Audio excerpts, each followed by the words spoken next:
Ayan, for today's video, dahil may pasok pala yung pamangkin ko, so solohin natin yung vlog ngayon.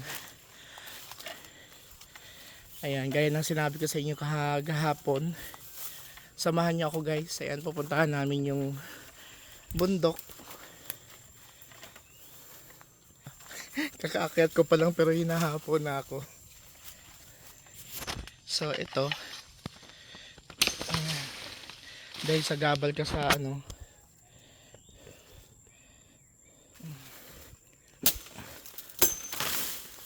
ayan. Kanina pala may nakita kong niyog. Ayan, ipakita ko sa inyo guys.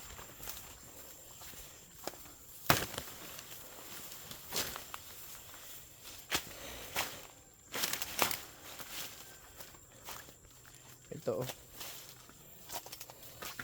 Ito. Yan.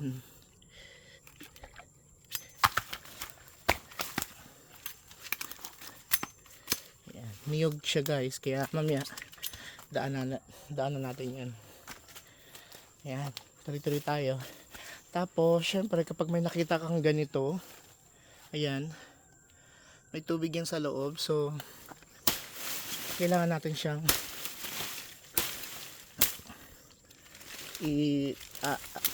tanggalin yung tubig para hindi siya paninirahan ng mga lamok. So yan, kailangan maging responsible citizen tayo.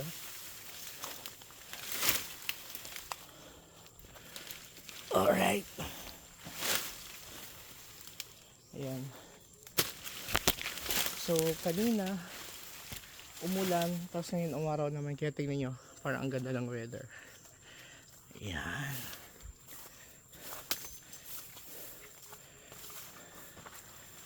O diba? So ito sobrang talim niyan. Ito yung tagiliran. Kaya kapag naano kayo, Diyos ko, sugat ang abutin mo.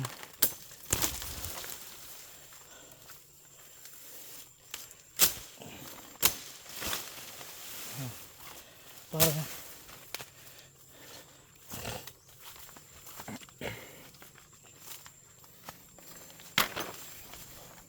so andito na tayo sa pinaka first station. First station, ayan ang aming kalupaan.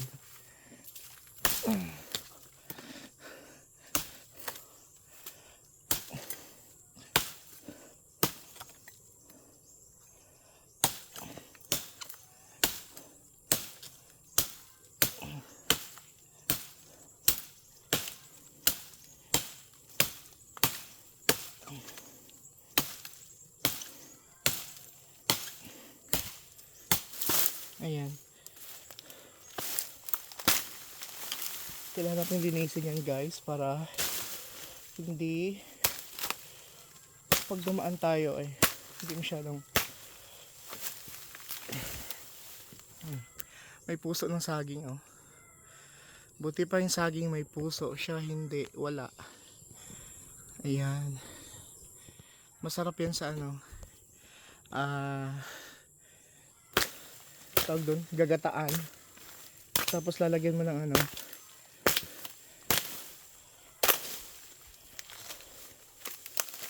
ba ilalagay dyan? Yung ihipon, ganon. Okay. Ito siya sabi ko sa inyo guys, sobrang talim niyan. So yan ang iniiwasan dapat kapag kayo pumupunta ng bundok, yung mga matalahib na lugar. Isang mo lang yan, Diyos ko, sugat mo, balat mo. Dati merong taniman dito sa tatay ko, since hindi na siya nakakalakad, yung kung ano nangyari. Ayan,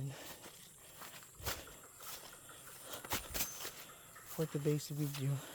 So dahil iwan ko muna yung tsinelas ko dyan dahil madulas. Tingin tayo kung merong makukuha tayo ditong bayabasan.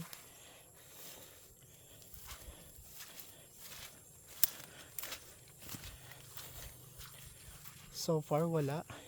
Oh, dito yung paliguan ng ano dati. Diyan ang paliguan ng kalabaw. Ay wala na kaming kalabaw. Ako na lang siguro yung maliligo dyan. So, wala, negative. Dati grabe, sobrang dami ang pag namunga. Ngayon wala na. Siguro dahil hindi pa season ng bayabas. Okay. For the go tayo. So, matirik yung araw for today's video. Ayun. Wala pa talaga akong napapala. Matindi yung sikat ng araw. So, bakit nga ako nag-vlog dito? Ayan. Guys, meron akong ipapakita sa inyo. Isa siyang treasured plants na tinatawag. Treasured plants kasi napaka-importante siya sa kultura nating mga Pinoy. Ito yung tinatawag na, ayan. So, sandali So, dahil dadaan tayo, kailangan malinis ang ating daanan. Gubat. Gubat is real. So, dito ay may tinatawag tayong anahaw. Ayan siya, guys. Ayan. Anahaw yan, guys. So, marami pa dito. Nagulat na lang ako kasi dati, isang puno na lang to. Pero ngayon, marami na siyang nagsipagtubuan.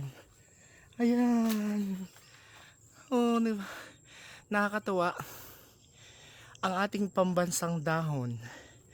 Anahaw. Ayan. Normally ginagawa siyang mga handicrafts. Kung ano-ano pa. Ayan. Yan. Anahaw. Ang pambansang dahon ng Pilipinas. At meron din tayong tinatawag na isa pang klase ng ang tawag dito? Yung buri. Ayan siya, guys. Yung malalaking dahon. Ang pinagkaiba nito dun sa anahaw, ang puno ng anahaw ay ganito siya. Ganyan. Slick, medyo payat, and kapag yan, pagka lumaki, para siyang puno ng mas maliit pa ng konti sa puno ng nyog. Pero yung puno ng buri, ayan, or kung buli, tawagin dito sa amin sa Bisaya, sa Aklan, ganyan siya, malalaki. So, ayan. Yan ang puno ng buri.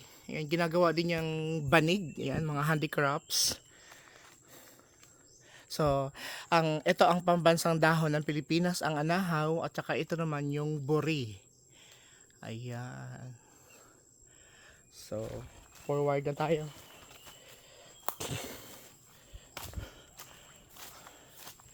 May namutol ng puno ng mga kawayanan. Tanyo, marami oh. Ayan. Yang nasa baba, ayan, ito to. Ayan, ay puno yan ng anahaw. Ang nasa taas niyan, ayan, makikita yan. Yan ang puno ng buri. So guys, malaki yung pagkakaiba ha. Kapag malalaki ang dahon, ibig sabihin buri yun. Kapag maliliit ang dahon or katamtamang laki, ayan, ibig sabihin, yun ang anahaw. So mahirap dumaan. Ang gagawin natin ay ayan, hahawaan natin. So kailangan meron tayong madaanan. Buti lang talaga at may dala akong itak. Ay, itak. Gulok pala. Ay, gulok. Anong tawag dyan? So, eto. Kung mapapansin nyo guys, sobra na siya talagang tawag dun? Madamo, matalahib. Kasi bibihira na siya puntahan dito. Hindi kagaya before, mga pamangkin ko. Ayan, yung lugar na to. Sobrang malinis. Tapos minsan may mga pananim dati dito. and mga gabi, mga ah mga niyog, oo, may mga niyugan. Tapos meron ding mga ano, sagingan, ganyan. Pero ngayon tingnan nyo, puro na siya, ayan, bumalik na siya sa sa pagkagubat. Ganun talaga siguro pagka hindi na aalagaan, 'di ba? Parang yung mahal mo kapag inalagaan mo, ayan, kapag inalagaan mo yung mahal mo, syempre mahal mo, alagaan mo. So hindi ko na alam kung saan lang tayo tutungo, so hanggang dito na lang siguro. Ayan, meron mga wild banana. Sa Bisaya, sa amin dito sa Aklan, ang tawag dyan is pako. Paborito ng mga unggoy, sabi. Pako kasi marami siyang buto. So hindi mo siya makain kapag if ever na mahinog, pero napakatamis naman niya if ever. So wala nang madaanan. I think this is ano na siguro.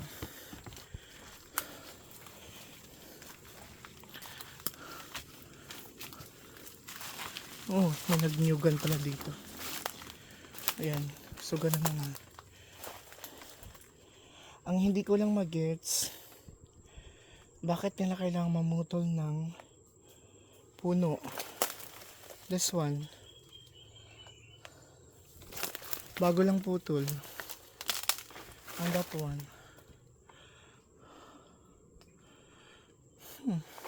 siguro dahil kailangan nila. Pero kasi, ayan, tingin tayo like is kung merong tambo. Was familiar with tambo, guys. Ayan, kawayanan. So normally dito tumutubo yung tambo or yung bamboo shoots sa English. So dahil hindi pa siguro season ngayon ng bamboo shoots, di ba? Ang strange. Parang something nakatakot. Pero puno siya ng halaman ng something. So this one, ganyan sinasabi ko, guys, if you are responsible mountaineers, ganyan, pag nakita nyo to, ayan, may tubig yan sa loob, so marami yung kiti-kiti. So kailangan natin siyang itapon kasi pinamamahayan niya ng mga lamok or kiti-kiti. Ayan, meron pa dito. So yan, okay, where to go? So hanggang dito na lang tayo siguro. Naliligo ako ng pawis. Ayan, ano na siya, parang sarado na, hindi ka mawari. I mean, hindi na siya pwedeng madaanan. Wag na, wala na pwedeng daanan.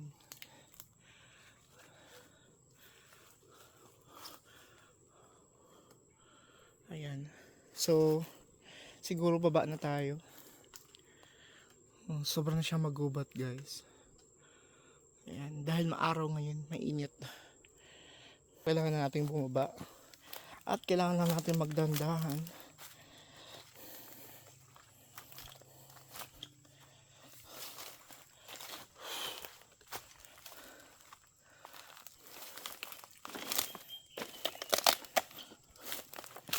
Oh my God, diba? Oh.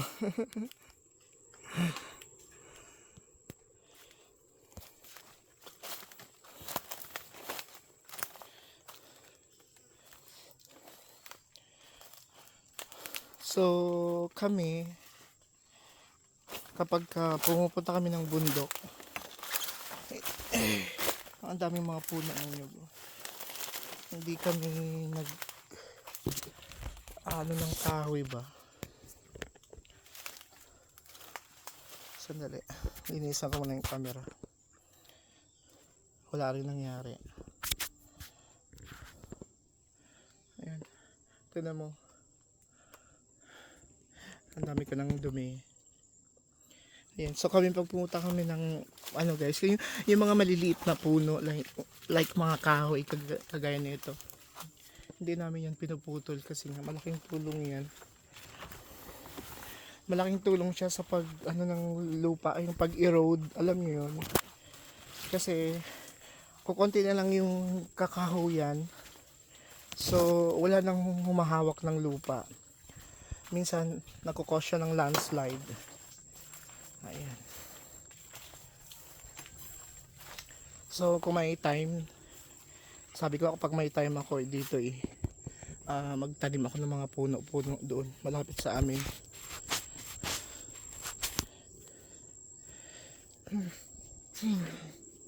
Grabe yung pawis ko.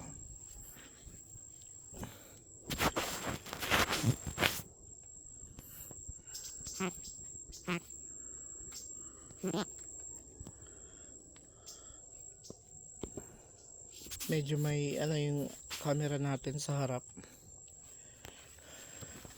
Nagmo-moist.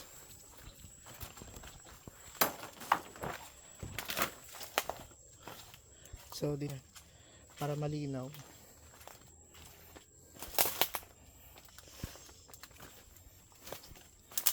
Ayan. Sayang to. Mga puno. Ayan, tingnan mo. Pinutol lang.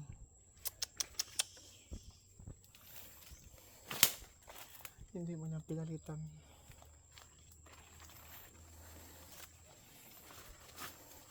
Ayan, pinutol lang.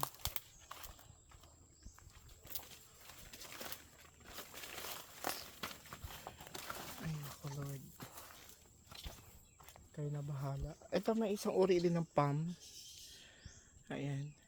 Ano siya yung hindi ko na yung tipo siyang pataas ng ganun. Para siya ang gandang gawing decoration, no? Pero kung nakikita nyo guys, ayan yung dahon niya. Ito yung dahon niya actually. Ang ganda ng dahon niya. Ayan. Isang uri siya ng palm na tumutubo sa mga bundok-bundok. Pero syempre, the best para ng ating anahaw, ang ating pambansang dahon ng Pilipinas. Ang daming pinutol na kahoy dito. Ayan o. Ayan, pinutol din yan.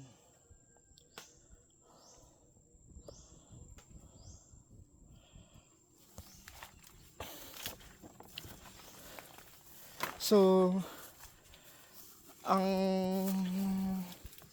hindi ko kayo doon nasama guys sa pinakatuktok ng bundok. Kasi hindi ko alam kung paano dumaan. Walang madadaanan doon.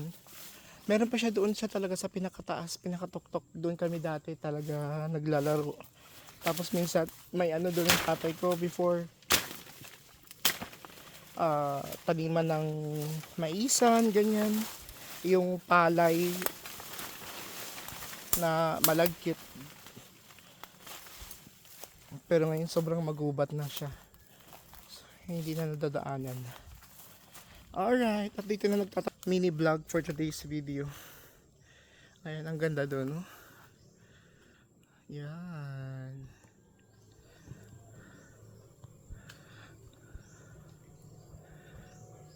Hindi na nakakita kasi sobrang dami na ng ano.